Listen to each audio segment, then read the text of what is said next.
1978 ഞാൻ ആദ്യമായിട്ട് അഭിനയിക്കുന്നത്. തിരുവനന്തപുരത്ത് എൻ്റെ വീട്ടിൻ്റെ മുമ്പിലാണ്. അതിൻ്റെ 47 വർഷങ്ങൾ കഴിഞ്ഞിട്ട് തിരുവനന്തപുരത്ത് വെച്ച് തന്നെ ഞാൻ ഉൾപ്പെടുന്ന ഒരു ഇൻഡസ്ട്രിയുടെ ഒരു ദൗർഭാഗ്യമായ ഒരു കാര്യത്തിനെക്കുറിച്ച് സംസാരിക്കാൻ ഇടവരുന്നത്. അതിലധികം വളരെയധികം വിഷമമുണ്ട്. രണ്ടാമത്തെ കാര്യം, ഞാൻ ഇത്തരം പ്രസ് കോൺഫറൻസുകൾ നേരിടുന്ന ഒരാളല്ല. എനിക്ക് വളരെ ആധികാരികമായിട്ട് സംസാരിക്കാൻ അറിഞ്ഞുകൂടാ. ഇത്തരം എന്താ പറയേണ്ട ഒരു സംസാരത്തിലേക്ക് എനിക്ക് എത്തിച്ചേരാൻ കഴിയുന്നത് എനിക്ക് തോന്നുന്ന സത്യങ്ങളും എൻ്റെ ശരിയും എൻ്റെ യുക്തിയും എൻ്റെ ബുദ്ധിയുമാണ്. അതുകൊണ്ട് എന്നോട് വല്ലാത്ത ചോദ്യങ്ങൾ ചോദിച്ചാൽ എനിക്ക് മറുപടി പറയാൻ സാധിക്കില്ല. അടുത്തത്, ഇങ്ങനെ ഒരു സംഭവം മലയാള സിനിമയിൽ നടന്നു. മോഹൻലാൽ എവിടെയായിരുന്നു, ഒളിച്ചോടിപ്പോയി എന്നൊക്കെ പറഞ്ഞു. ഞാൻ ഒരിടത്തേക്ക് ഒളിച്ചോടിപ്പോയിട്ടില്ല. ഞാൻ നിങ്ങളുടെ ഒപ്പം കഴിഞ്ഞ 47 വർഷമായിട്ട് സഞ്ചരിക്കുന്ന ആളാണ്. ഇവിടെ ഇരിക്കുന്ന ഒരുപാട് മുഖങ്ങളെ എനിക്കറിയാം. അവരുമായിട്ടൊക്കെ നല്ല സൗഹാർദ്ദത്തിൽ തന്നെയാണ് ഇത്രയും കാലം ഞാൻ സഞ്ചരിച്ചിട്ടുള്ളത്. അതുകൊണ്ട് ഒളിച്ചോടിപ്പോയിട്ടില്ല. എൻ്റെ വ്യക്തിപരമായ കാരണങ്ങൾ, ഞാൻ കഴിഞ്ഞ കുറേ നാളുകളായിട്ട് കേരളത്തിലില്ലായിരുന്നു. ഞാൻ ഗുജറാത്തിലായിരുന്നു, പിന്നെ ബോംബെയിലായിരുന്നു, മദ്രാസിലായിരുന്നു. അതിലേറ്റവും പ്രധാനപ്പെട്ട ഒരു കാര്യം എന്ന് പറഞ്ഞാൽ എൻ്റെ ഭാര്യയുടെ ഒരു സർജറിയുമായി ബന്ധപ്പെട്ട് എനിക്ക് ഹോസ്പിറ്റലിൽ ഇരിക്കേണ്ടി വന്നു.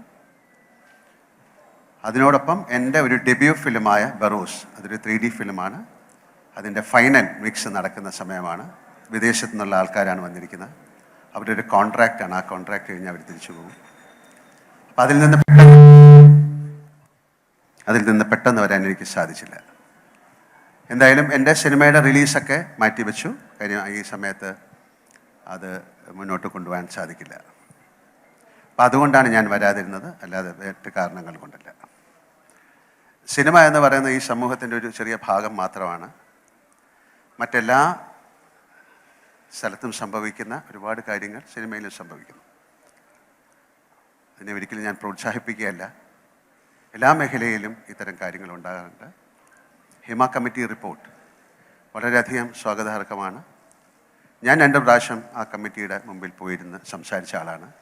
എന്നോട് ചോദിച്ച ചോദ്യങ്ങൾക്കൊക്കെ ഞാൻ മറുപടി പറഞ്ഞു. ഞാനൊരു ആക്ടറാണ്, ഞാനൊരു പ്രൊഡ്യൂസറാണ്. അപ്പോൾ എനിക്കറിയാവുന്ന കാര്യങ്ങൾ ഞാൻ പറഞ്ഞു, എൻ്റെ സിനിമയെപ്പറ്റി. അപ്പോൾ പലപ്പോഴും എന്നോട് ചോദിക്കുന്ന മൊത്തം സിനിമയെ പറ്റിയാണ്. അപ്പോൾ അതിനെപ്പറ്റി എനിക്ക് പറയാൻ പറ്റില്ല. എനിക്കറിയാവുന്ന കാര്യങ്ങളാണ് ഞാൻ ആ കമ്മിറ്റി റിപ്പോർട്ടിൽ പറഞ്ഞത്. അത് തീർച്ചയായും സ്വാഗതാർഹമാണ്. അമ്മ എന്ന് പറയുന്ന ഒരു അസോസിയേഷൻ, അതൊരു എന്താ പറയുക, ഒരു ട്രേഡ് യൂണിയൻ സ്വഭാവമുള്ള ഒരു അസോസിയേഷനൊന്നുമല്ല. അതൊരു ഫാമിലി, ഒരു കുടുംബം പോലെയാണ്. 500 പേരുള്ള ഒരു ഫാമിലി. അവരുടെ വെൽഫെയറിന് വേണ്ടിയിട്ട് ഈ തിരുവനന്തപുരത്ത് നിന്ന് ഏതാണ്ട് 25-30 വർഷങ്ങൾക്ക് മുമ്പ് തുടങ്ങിയ ഒരു ആശയമാണ്. ഒരു പക്ഷേ പുറത്തേക്കൊക്കെ പോകുമ്പോൾ മറ്റ് ഭാഷയിൽ ഏറ്റവും വലിയ പേരുള്ള ഒരു അസോസിയേഷനാണ് അമ്മ.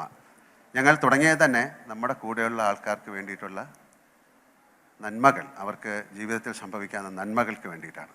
അവർക്കൊരു പ്രോബ്ലം ആകുമ്പോൾ അവരെ സഹായിക്കുക, അങ്ങനെയൊക്കെ തുടങ്ങിയ ഒരു അസോസിയേഷനാണ്. പിന്നെ അസോസിയേഷനിലേക്ക് ഒരുപാട് പേര് വന്ന് ചേർന്നു. ഞാൻ ആദ്യം മുതൽ അതിൽ സഞ്ചരിക്കുന്ന ഒരാളായതുകൊണ്ടുണ്ട്. കഴിഞ്ഞ 2 പ്രാവശ്യമായിട്ട് ഞാനാണ് അതിൻ്റെ പ്രസിഡൻറ്റ്. എനിക്കിത്തരം കാര്യങ്ങൾ ഏറ്റെടുക്കാനുള്ള ഒരു വൈമുഖ്യം ഞാൻ അവരെ അറിയിച്ചു. അപ്പം തീർച്ചയായിട്ടും അതിൻ്റെ ഒരു പ്രവർത്തനത്തിൻ്റെ ഭാഗമായിട്ട് ഞാൻ മുന്നോട്ട് പോകാമെന്ന് പറഞ്ഞാണ് ഞാൻ അതിൽ നിന്നത്.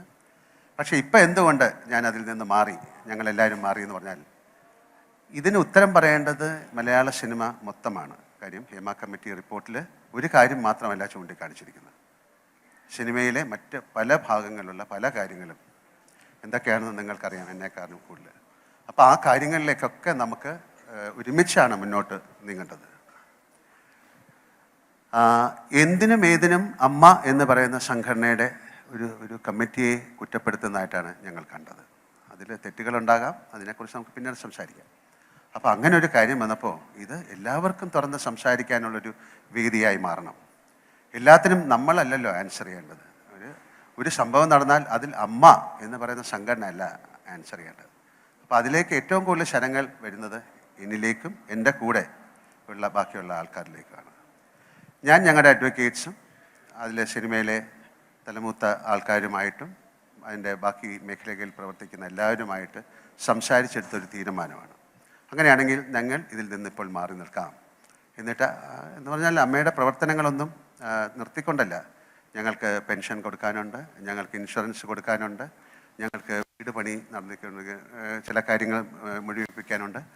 അതിന് ഉപരി ഞങ്ങൾ വളരെ ചെറിയ ചില മെഡിക്കൽ ക്യാമ്പുകൾ സംഘടിപ്പിച്ചിരുന്നു, ഓണത്തിനുള്ള ചില പ്രോഗ്രാമുകൾ ചെയ്തിരുന്നു. അതെല്ലാം നിർത്തിവെച്ചുകൊണ്ടല്ല, അതിൻ്റെ എല്ലാ കാര്യങ്ങളും നടത്തിക്കാനായിട്ട് ഈ സംഘടനയിലുള്ള ഇപ്പോൾ ഉള്ള ആൾക്കാർ പ്രവർത്തിച്ചു കൊണ്ടിരിക്കുകയാണ്. അതിൽ നിന്ന് പൂർണ്ണമായി ഒഴിഞ്ഞു മാറിയില്ല. പക്ഷേ നമുക്കൊരു ഒരു പ്രസിഡന്റ് അല്ലെങ്കിൽ സെക്രട്ടറി അങ്ങനെയുള്ള ഒരു സ്ഥാനത്തും തുടരാൻ ആർക്കും അധികാരമില്ല. എല്ലാവരോടും ചോദിച്ചു, അവരുടെ അനുവാദം വാങ്ങിച്ചിട്ടാണ് ചെയ്തത്. അതൊരു ഗൂഗിൾ മീറ്റിലൂടെ ഞങ്ങൾ റിപ്പോർട്ട് ചെയ്തിട്ടുണ്ട്, നമ്മൾ മിനിറ്റ്സ് റെക്കോർഡ് ചെയ്തിട്ടുണ്ട്. ഞങ്ങൾ എന്താണ് ചെയ്യേണ്ടത്? മലയാള സിനിമയ്ക്ക് പെട്ടെന്ന് ഇതൊരു ഇൻഡസ്ട്രി തകർന്നു പോകുന്ന ഒരു കാര്യമാണ്. ഇത്രയും 10,000 കണക്കിന് ജോലി ചെയ്യുന്ന ആൾക്കാർ ജോലി ചെയ്യുന്നതാണ്. എൻ്റെ ജീവിതം തുടങ്ങുന്നത് മദ്രാസിൽ നിന്നാണ്. അന്നൊന്നും ഒരു തരത്തിലുള്ള സൗകര്യങ്ങളും ഇല്ല. ആ സൗകര്യങ്ങളിൽ നിന്ന് പിന്നെ മലയാളം എൻറ്റിറ്റി വൈസ് ചെറിയൊരു സ്ഥലമാണ് കേരള. ഞങ്ങൾ വളരെയധികം കഷ്ടപ്പെട്ടു. കഷ്ടപ്പാടിനെ കുറിച്ച് പറയല്ല, വളരെ കഷ്ടപ്പെട്ട് ഉണ്ടാക്കിയെടുത്ത ഒരു ഇൻഡസ്ട്രിയാണിത്. ഒരുപാട് നല്ല ആക്ടേഴ്സ് ഉണ്ടായിരുന്ന ഇൻഡസ്ട്രിയാണ്, ഉള്ള ഇൻഡസ്ട്രിയാണ്, ഉണ്ടാകാൻ പോകുന്ന ഇൻഡസ്ട്രിയാണ്. മറ്റ് ഭാഷകളിലേക്കൊക്കെ പോകുമ്പോഴാണ് നമ്മുടെ സിനിമയുടെ മഹത്വം അറിയുന്നത്. അപ്പോൾ ദയവ് ചെയ്ത് ഈ ഒരു ഫോക്കസ് ഞങ്ങളിലേക്ക് മാത്രമായി ഈ സിനിമ ഇൻഡസ്ട്രിയെ തകർക്കരുത് എന്നൊരു അഭിപ്രായം എനിക്കുണ്ട്. കാരണം എല്ലായിടത്തും ഇതിനെ പുറകെ ഒരു സർക്കാരുണ്ട്, അവർ നിയമിച്ച ഒരു കമ്മിറ്റിയുണ്ട്, സർക്കാർ അതിനുള്ള തീരുമാനങ്ങൾ എടുക്കുന്നുണ്ട്, പോലീസുണ്ട്. ഇതിൽ ഒരു കുറ്റം ചെയ്തു എന്ന് പറയുന്നവർക്ക് പിന്നാലെ പോലീസുണ്ട്, അതിൻ്റെ റിപ്പോർട്ടുകൾ തയ്യാറാക്കിക്കൊണ്ടിരിക്കുകയാണ്. ഇത് കോടതി വരെ എത്തി നിൽക്കുന്നൊരു വിഷയമാണ്. അപ്പോൾ അതിൽ ആധികാരികമായിട്ട് ഒരു അഭിപ്രായം എന്നോട് ചോദിച്ചു കഴിഞ്ഞാൽ എനിക്കാണ് അല്ല എന്ന് പറയാൻ ഉള്ളൊരു അവസരം എനിക്കില്ല, ഞാൻ പറയില്ല. അപ്പോൾ എനിക്ക് ദയവ് ചെയ്ത് നിങ്ങൾ ആലോചിക്കൂ, എത്രയോ 10,000 കണക്കിന് ജോലിക്കാരുള്ള ഒരു വലിയ സംഘടനയാണ് മലയാളം സിനിമ ഇൻഡസ്ട്രി. അത് മുന്നോട്ട് ചലിക്കണമെങ്കിൽ, അല്ലെങ്കിൽ ഇത് വളരെ നിശ്ചലമായി പോകും.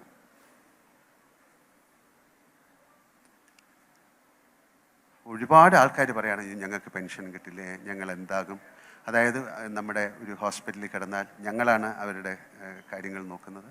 ഇൻഷുറൻസ്, ഒരാൾ മരിച്ചു കഴിഞ്ഞാൽ പലപ്പോഴും ഒരു ഹോസ്പിറ്റലിൽ നിന്ന് അവരുടെ ശരീരം പോലും വിട്ടുകൊടുക്കില്ല, ഞങ്ങളാണ് പോയി എടുക്കുന്നത്. ഞങ്ങൾ എന്ന് പറഞ്ഞാൽ ഞാനെന്നല്ല അർത്ഥം, ഞങ്ങൾ ഉൾപ്പെടുന്ന ഒരു അസോസിയേഷൻ. അമ്മ അസോസിയേഷന് ഒരുപാട് തെറ്റിദ്ധാരണകളുണ്ട്, അല്ലെങ്കിൽ വിയോജിപ്പുകളുണ്ട്. അതുകൊണ്ട് തന്നെയാണ് വീണ്ടും ഇമ്മീഡിയറ്റ് ആയിട്ട് നമുക്ക് ചെയ്യാൻ പറ്റുന്നത് എന്താണ് എന്ന് പറഞ്ഞാൽ, ഞാൻ അതിൻ്റെ ഒരു പ്രസിഡൻ്റായിരുന്ന സമയത്ത് ഞങ്ങളെടുത്ത തീരുമാനങ്ങൾ നമുക്കിതിൽ നിന്ന് മാറി നിന്നുകൊണ്ട്, ഒരുപാട് പേര് പറയുന്നു ഇങ്ങനെയല്ല ചെയ്യേണ്ടത്, ഇങ്ങനെയാണ് ചെയ്യേണ്ടത്, അത് ചെയ്തത് ശരിയായില്ല. അവർ വരട്ടെ മുന്നോട്ട്, ഒരു ഇലക്ഷൻ വയ്ക്കാം, ഒരു ജനറൽ ബോഡി വിളിക്കാം, അതിൽ ആർക്ക് വേണമെങ്കിൽ ഏത് സ്ഥാനത്തേക്ക് മത്സരിക്കാം. ഇനി മത്സരിക്കാതെ ഒരു തീരുമാനമെടുക്കാം, അവർക്ക് അമ്മ എന്ന് പറയുന്ന സംഘടനയെ ഞങ്ങളെക്കാട്ടിലും മുന്നോട്ട് നയിക്കാം. ഇതൊരു തോൽവിയോ അല്ലെങ്കിൽ ഒളിച്ചോട്ടമോ എന്നല്ല, ദയവീതം മനസ്സിലാക്കുക. ഇവിടെ വീണ്ടും നിന്ന് കഴിഞ്ഞാൽ വീണ്ടും ആ ആരോപണങ്ങൾ മുഴുവൻ ഞങ്ങളിലേക്കാണ് വരുന്നത്, അൺനെസസറി ആയിട്ട്. അപ്പോൾ അത് നിർത്തിക്കൊണ്ട് നമുക്ക് ഈ മലയാള സിനിമയെ തീർച്ചയായിട്ടും രക്ഷിക്കണം. എന്താണ് അതിലോട്ടുള്ള കാരണം? ഹിമ കമ്മിറ്റി റിപ്പോർട്ടിൽ ഒരുപാട് പോസിബിലിറ്റീസാണ് അവർ പറയുന്നത്. മറ്റ് ഭാഷകളിൽ നിന്നെല്ലാം ഇത്തരത്തിലുള്ള കാര്യങ്ങൾ വേണമെന്നുള്ള നിർദ്ദേശം വന്നിട്ടുണ്ട്. അത് സംസ്ഥാന സർക്കാർ എടുത്ത നല്ല തീരുമാനമായിട്ടാണ് ഞാൻ കാണുന്നത്, ഹിമ കമ്മിറ്റി റിപ്പോർട്ട്. അപ്പോൾ അത് വരട്ടെ, അതിലെന്താണ് പറഞ്ഞിരിക്കുന്നത്. അതിൽ ഇത്തരം കാര്യങ്ങളെക്കാട്ടിലും കൂടുതൽ എങ്ങനെയാണ് നമുക്ക് ഒരു നല്ല ഒരു ഇൻഡസ്ട്രി ആയിട്ട് ഇത് മുന്നോട്ട് പോകാൻ സാധിക്കും എന്നുള്ളതാണ് കൂടുതൽ പറഞ്ഞിരിക്കുന്നത്. നമുക്ക് എല്ലാവർക്കും ചേർന്ന്, മീഡിയ ഉൾപ്പെടെ, നിങ്ങൾ വളരെയധികം സഹായം ഞങ്ങൾക്ക് ചെയ്തിട്ടുണ്ട്. കാരണം അമ്മയ്ക്ക് ഏറ്റവും കൂടുതൽ നല്ല ഷോകൾ തന്നിരിക്കുന്ന മീഡിയയാണ്. ഞങ്ങളിപ്പം പോലും മനോരമ അവരുമായിട്ടൊരു അസോസിയേഷനിൽ ചേർന്ന് ഞങ്ങളൊരു ഷോ ചെയ്തിട്ട് അതിൽ നിന്ന് കിട്ടുന്ന ആ ബെനിഫിറ്റ് ഞങ്ങൾ വയനാടിന് കൊടുക്കാൻ തീരുമാനിച്ചിരിക്കുകയാണ്. അതുപോലെ കാർഗിൽ ഷോയ്ക്ക് സമയത്ത് ഞങ്ങൾ ചെയ്തിരുന്നു, പ്രളയത്തിൻ്റെ കാര്യത്തിന് ചെയ്തിരുന്നു. അല്ലാതെ ഒരുപാട് ചാരിറ്റി പ്രവർത്തനങ്ങൾ ഞങ്ങൾ ചെയ്യുന്നുണ്ട്. പലർക്കും അറിഞ്ഞുകൂടാത്ത പല കാര്യങ്ങൾ ഞങ്ങൾ ചെയ്യുന്നുണ്ട്. അപ്പോൾ ഇതൊരു വലിയ ഇൻഡസ്ട്രിയാണ്, വളരെ കഷ്ടപ്പെട്ട് പടുത്തുയർത്ത ഇൻഡസ്ട്രിയാണ്.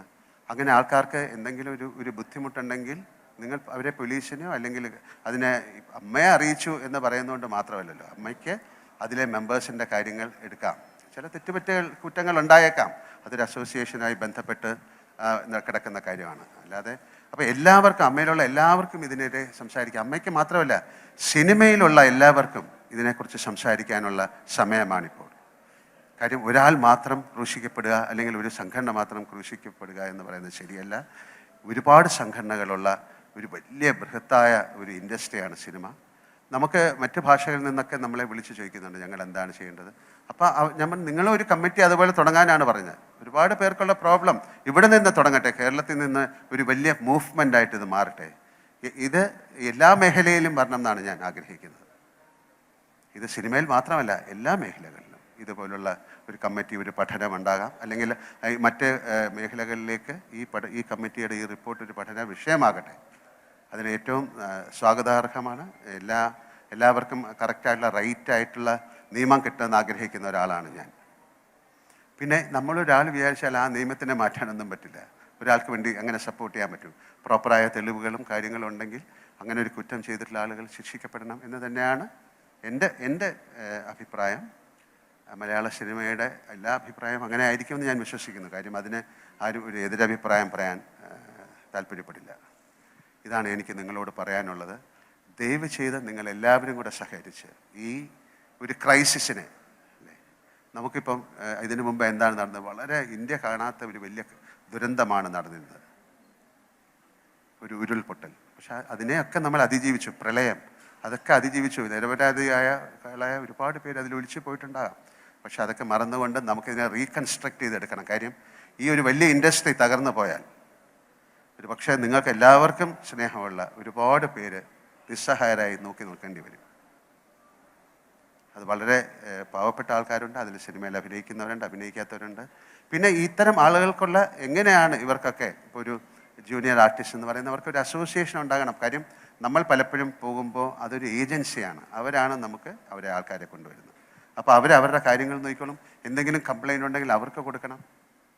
അപ്പോൾ ഇതിനൊരു നിയമ നിർമ്മാണം ഉണ്ടാക്കാൻ മലയാള സിനിമയിൽ ആക്ടേഴ്സ് എന്ന് പറയുന്നത് 500 പേരുണ്ടെങ്കിൽ എല്ലാവരും വളരെ എന്താ പറയുക, വളരെ സെൻറ്റിമെൻ്റലാണ്, പെട്ടെന്ന് എക്സൈറ്റഡ് ആകുന്ന ആൾക്കാരാണ്. അവർക്ക് ഇങ്ങനെയുള്ള കാര്യങ്ങൾ പെട്ടെന്ന് അതിൽ തളർന്നു പോകുന്ന ആൾക്കാരാണ്. അപ്പോൾ അവരെ തളർത്താതെ ദയവ് ചെയ്ത് എങ്ങോട്ടേക്കാണെന്ന് പറയാൻ എനിക്ക് ബുദ്ധിമുട്ടാണ്. കാരണം വളരെയധികം സങ്കടമുണ്ട്. ഇപ്പോൾ ആര് സംസാരിച്ചു ആര് സംസാരിച്ചില്ല എന്നുള്ളതല്ല, എനിക്ക് പറയാനുള്ളത് ഇതാണ്. ഞാനപ്പം ഒരു അമ്മയുടെ പ്രസിഡൻ്റ് എന്നുള്ള രീതിയിലല്ല, കഴിഞ്ഞ 47 വർഷം സിനിമയുമായിട്ട് സഹകരിച്ച് ഒരുപാട് മലയാള സിനിമയ്ക്ക് ഏറ്റവും നല്ല സമയമുള്ള ഒരു കാലമാണിത്.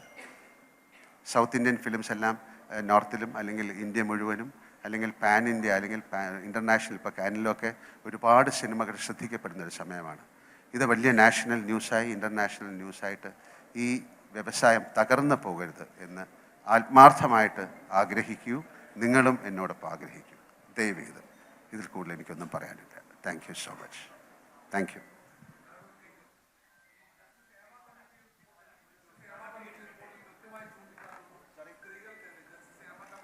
ഞാൻ ഇതിൽ കൂടുതൽ എന്താണ് പറയാനുള്ളത്? ഞാൻ പറഞ്ഞതിൽ എൻ്റെ അഭിപ്രായമൊക്കെ ദയവ് ചെയ്ത് മനസ്സിലാക്കുക. നിങ്ങൾ ചോദിക്കുന്ന ചോദ്യങ്ങൾക്ക് എനിക്ക് മറുപടി പറയാൻ സാധിക്കില്ല. കേരള പോലീസിൻ്റെ കാര്യം കേരള പോലീസല്ലേ നോക്കണ്ടേ, ഞാനാണോ? പ്ലീസ് ദയവ് ചെയ്ത് നിങ്ങൾ ഒരു കാര്യം, നിങ്ങൾ ചോദ്യങ്ങൾ ചോദിക്കാൻ നിങ്ങൾ തയ്യാറായിട്ടാണ് വന്നത്. പക്ഷേ എനിക്ക് ഉത്തരങ്ങളില്ല. കാര്യം എൻ്റെ കയ്യിൽ നിൽക്കുന്ന ഒരു കാര്യമല്ല, നിങ്ങളുടെ കയ്യിലാണ് ഈ കാര്യം നിൽക്കുന്നത്.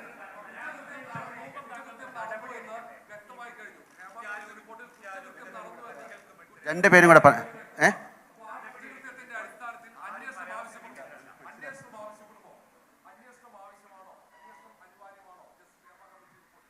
തീർച്ചയായും ഞാനാണോ പറയേണ്ടത്? തീർച്ചയായിട്ടും വേണ്ടേ. അതിനെന്താ സന്ദേശം? അതൊരു കോടതിയിലിരിക്കുന്ന കാര്യമല്ലേ.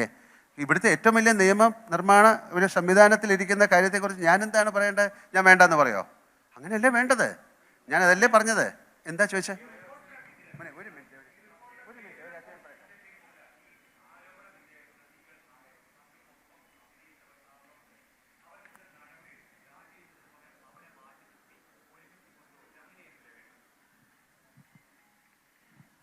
അതിനെക്കുറിച്ച് ഞാൻ എന്താ പറയേണ്ടത്?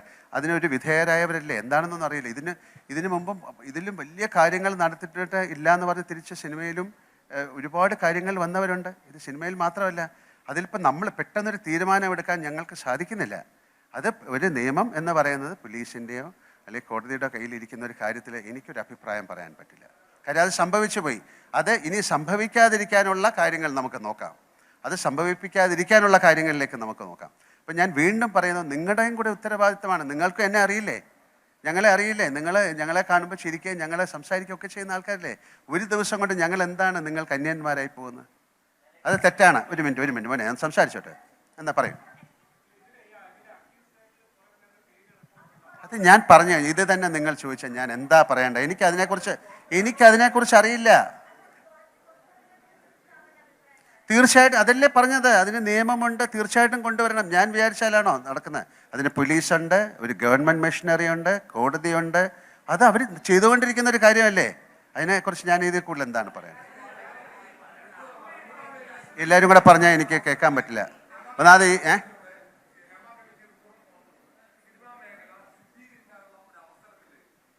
അതെ, ഇതെന്തിനാ എന്നോട് ചോദിക്കുന്നത്? ഞാൻ പറഞ്ഞ മുഴുവൻ അതല്ലേ അവസരം. നിങ്ങളും കൂടെ ചേർന്ന് അതിനെ സഹായിക്കൂ. ഞാൻ എന്താ പറയേണ്ടത് അദ്ദേഹത്തിനോട്?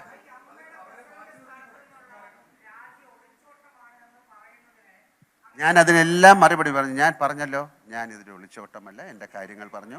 ഇതിൽ കൂടുതൽ എനിക്ക് ഒന്നും പറയാനില്ല. ഞാൻ ഏറ്റവും റെസ്പെക്റ്റ്ഫുള്ളായിട്ടാണ് സംസാരിക്കുന്നത്. എനിക്ക് ഇവിടെ ഇരിക്കുന്ന എത്രയോ പേരെ എനിക്കറിയാം. ഇതിൽ കൂടുതൽ എനിക്ക് എന്താ പറയാൻ പറ്റുന്നത്?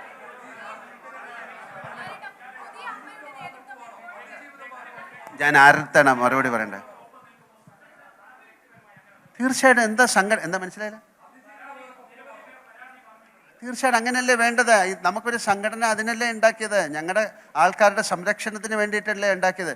ഇത് ഒരു സുപ്രഭാതത്തിൽ 10, 20, 30 അങ്ങനെ ആൾ വരുമ്പോൾ നമ്മൾ എന്താ ചെയ്യേണ്ടത്? അതെന്താണെന്ന് അറിഞ്ഞിട്ടൊരു തീരുമാനം എടുക്കാം.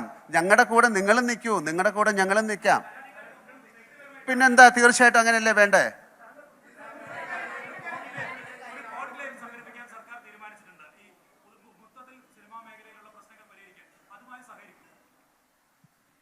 ഇപ്പം എൻ്റെ അടുത്ത് ചോദിച്ചാൽ ഞാൻ എന്താ പറയേണ്ടത്? അത് നല്ലൊരു കാര്യത്തിനാണെങ്കിൽ തീർച്ചയായിട്ടും നിങ്ങൾ സഹകരിക്കോ? അപ്പം ഞങ്ങൾ ഉറപ്പായിട്ട് സഹകരിക്കും. കാര്യം അതല്ലേ, ഒരു ശുദ്ധീകരണത്തിന്, ഒരു നല്ല കാര്യത്തിന്, നടക്കുന്ന ഒരു കാര്യത്തിൽ നിങ്ങൾ സഹകരിക്കുമെന്നുള്ള ചോദ്യം അത് പ്രസക്തമല്ല. സഹകരിക്കും. എന്താ മാഡം?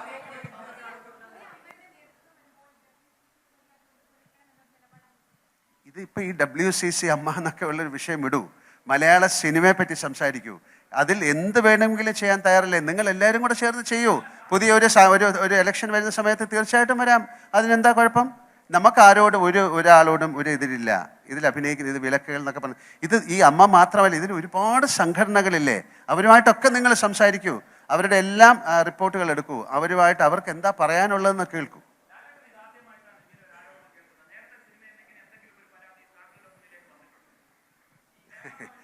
അല്ല, അങ്ങനെ റിപ്പോർട്ടല്ല. നിങ്ങൾ കേട്ടിട്ടുണ്ടോ? അപ്പം അങ്ങനത്തെ കാര്യങ്ങൾ ഇത് എവിടെയാണ്? സിനിമയിലല്ലാതെ എത്രയോ സ്ഥലത്ത് നമ്മൾ കേൾക്കുന്നതാണ്.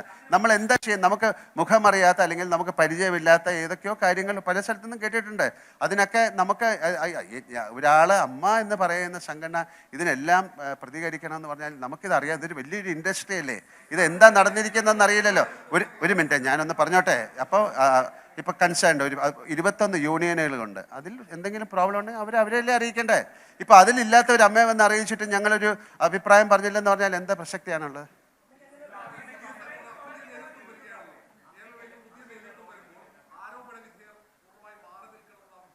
അതെ, എന്താണ് ഇതിൻ്റെ ഒരു കാര്യം നടന്നുകൊണ്ടിരിക്കുകയല്ലേ? 2 മാസം അതിനുള്ളിൽ നമുക്കിതറിയാം.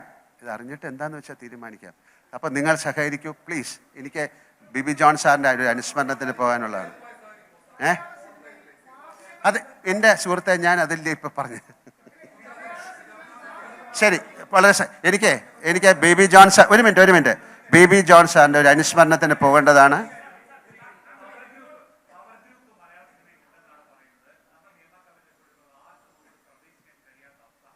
നമുക്ക് ആ കമ്മിറ്റി റിപ്പോർട്ടിൽ ആരൊക്കെയാണെന്നൊക്കെ അറിയട്ടെ. എന്നാലല്ലാതെ എൻ്റെ അടുത്ത് ചോദിച്ചാൽ ഞാൻ പവർ ഗ്രൂപ്പിൽ പെട്ട ഒരാളല്ല, എനിക്ക് അതിനെക്കുറിച്ച് അറിയില്ല. ഇങ്ങനെ അറിയുമോ എന്ന് ചോദിച്ചാൽ അങ്ങനെ ഒരു സംഭവം ഞാൻ ആദ്യമായിട്ടാണ് കേൾക്കുന്നത്. നമുക്ക് ആ റിപ്പോർട്ട് വരട്ടെ, നിങ്ങൾ വെയിറ്റ് ചെയ്യൂ. ഞാൻ എങ്ങനെയാണ് കാണുന്നത് ഈ റിപ്പോർട്ട്? എന്നെ വിളിച്ചതാണ്, ഞാൻ പോയി സംസാരിച്ചിട്ടുണ്ട്. അതെങ്ങനെ? അതൊരു അങ്ങനെ ഗോപ്യമായി വെച്ചിരിക്കുന്ന അല്ല, ആ റിപ്പോർട്ടുകളിൽ പറയുന്ന കാര്യങ്ങൾ ഇപ്പം നമുക്ക് എങ്ങനെയാണ് പറയുന്നത്? അത് കോടതിയിൽ ഇരിക്കുന്ന ഒരു കാര്യമാണ്. അവരത് പഠിച്ചിട്ട് പറയട്ടെ. എനിക്കില്ലേ, നിങ്ങൾക്ക് ഉള്ള അറിവാണ് എനിക്കും.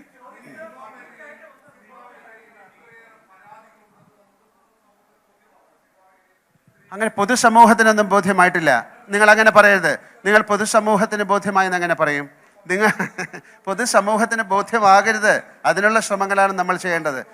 ഞാൻ പറയുന്നു, ഒന്ന് ശ്രമിക്കുക. ഞാൻ എന്നെ പറയാൻ സമ്മതിക്കുന്നില്ലല്ലോ. ശരി, താങ്ക് യു വെരി മച്ച്. അല്ല, ഞാൻ സംസാരിക്കാൻ അവർ സമ്മതിക്കുന്നില്ല.